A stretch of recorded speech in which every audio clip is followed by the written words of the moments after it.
Yeah, and of course, graduation is such a special time for all involved, but it's very special for those who've had a little extra to worry about outside of those due dates or classes that they didn't like. Yeah, 17's Justin White joins us now to talk about one person's story and kind of has more on that. Good morning, Justin.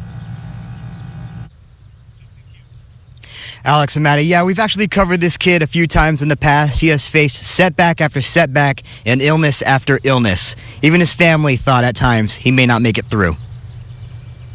Caleb was born 6 pounds, 13 ounces. At the time, we thought he was healthy. Once he hit 6 months of age, he plummeted. A parent's nightmare realized. 6 hospitalizations later, still no answers.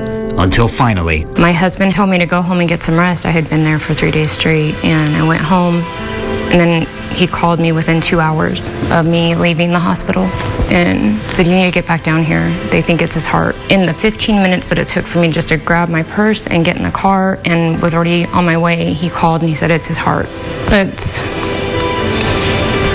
It's a really hard time. Caleb was transferred to Lucille Packard Children's Hospital at Stanford University. After weeks, they found he was an eligible candidate for a heart transplant. That surgery was a success, but the hurdles weren't cleared yet. 3 years later. But after that, he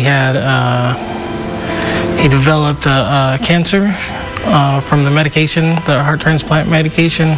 Caleb was diagnosed with a form of non-Hodgkin's lymphoma that can develop in immunocompromised patients, usually from taking medication meant to stop one's body from rejecting an organ transplant. After making it through one bout, the cancer came back, this time in his eye. He called it a check mark. "Mom, I'm seeing a check mark in my right eye." With every setback, emotions swarmed their minds, but fear for their son's life took center stage. They could go down so fast. It's scary. It's definitely something that you don't wish anybody goes through. 17 News has covered Caleb in the past, from his first day of school in 2012 to Make-A-Wish sending he and his family to Disney World in Orlando in 2019. I'm glad that we're doing it instead of when I was 3, because then because if we did it when I was 3, then I wouldn't be able to remember it. Today, Caleb is 18. The setbacks he's faced merely a blurry memory in his mind. Well, I don't remember a lot. So I remember lots of eye exams. And his improvement, like you wouldn't even know something was wrong. He says the vision in his right eye has mostly come back, and the friends he's made throughout high school know about his illnesses as only a footnote in his life. He seemed just normal. And then about towards the end of sophomore year, he finally started telling us that he had these medical issues, and I was genuinely shocked. Now healthy and happy, Caleb prepares to graduate from Frontier High School later this May.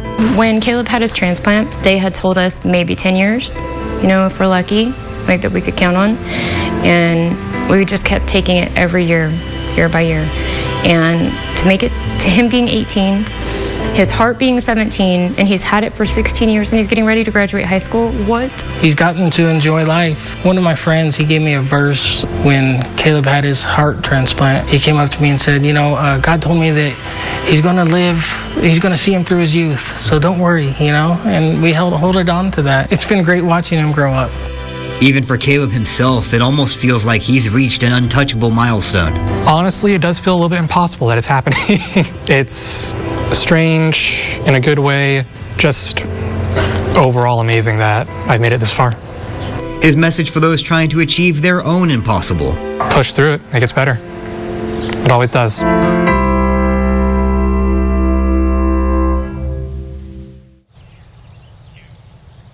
Once he graduates, Caleb will go to Bakersfield College and study psychology after BC. He'll weigh his options and decide where he wants to continue his education after that. He's done harder things in the past. I think he'll handle that just fine. Alex and Maddie, back to you.